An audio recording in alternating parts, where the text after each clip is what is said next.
Tara guys, samahan nyo ako sa biyahe ko. Ito nga pala ang Cruise Motovlog.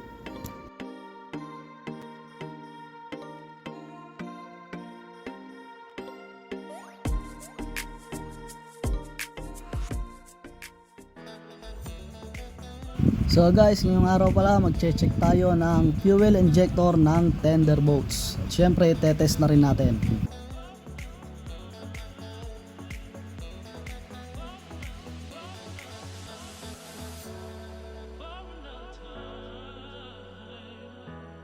So guys, tara, punta na tayo sa deck 7 ng barko.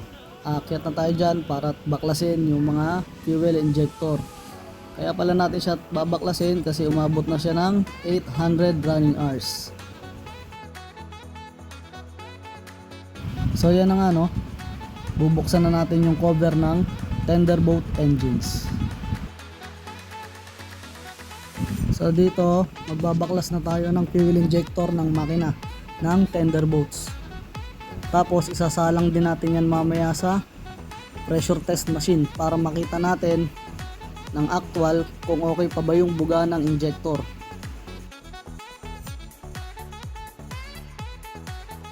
So shoutout nga pala dyan sa tropa natin kay Kuya Joey. Siya pala yung partner ko palagi pagka ganyan. So dyan nag-umpisa na tayo magbaklas ng fuel injector. Ginagamitan natin siya ng puller para madali siya matanggal, guys. So yan, natanggal na natin yung fuel injector. Tatanggalin na natin yung special tools. Tapos babaklasin ulit natin yung isa, yung katabi naman. So guys, yung puller pala na ginagamit namin, yung special tools, ang gumawa lang yan is si Kuya Joey, yung repairman namin. Nagfabricate lang siya ng special tools para madaling tanggalin yung injector.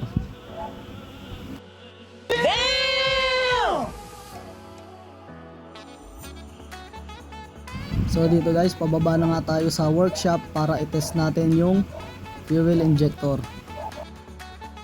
So guys, eto, nandito na pala tayo sa deck 3 sa engine workshop.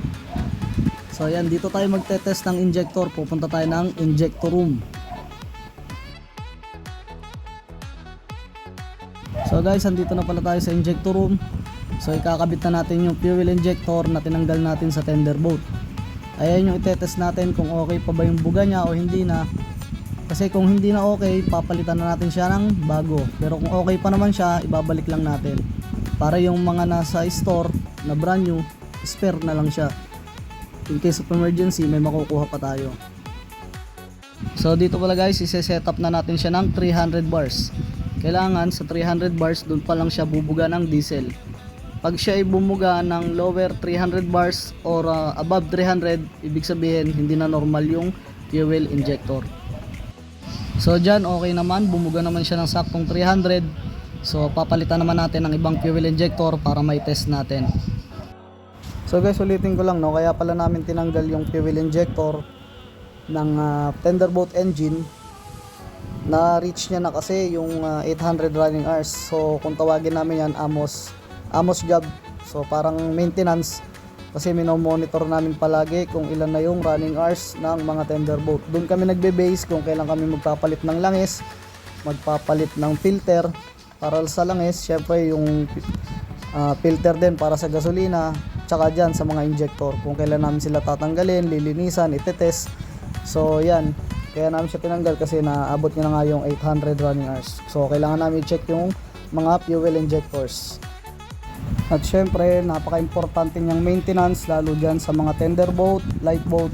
Kasi syempre, in case of emergency, kailangan natin i-sure na gumagana lahat ang makina. Para in case of emergency, magagamit natin siya papunta sa pinakamalapit na puerto o lupa.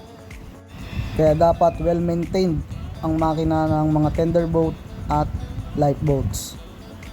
So dito nga pala, halos patapos na kami sa pagtetest ng mga fuel injectors. So ayan, na-reach na naman yung 300 bars, papatay na natin yung hangin at syempre i-release na natin yung pressure para madali siyang matanggal. Kasi pag yan i-pressurize guys, hindi nyo matatanggal ng basta-basta at pwede kayong maaksidente. So dito pala mag-uumpisa na kami na ibalik yung mga fuel injector na tinanggal namin kasi syempre tapos na sila i-test, gumana naman lahat, so hindi na kailangan palitan ng bago. Kaya yan, pero syempre kailangan lagi nyo ring i-double check yung mga tinanggal nyo, lalo na pag naghihigpit, kailangan wala siyang leak para maiwasan yung aberya. So guys, okay na yung makina natin. Sa susunod ulit. Thank you.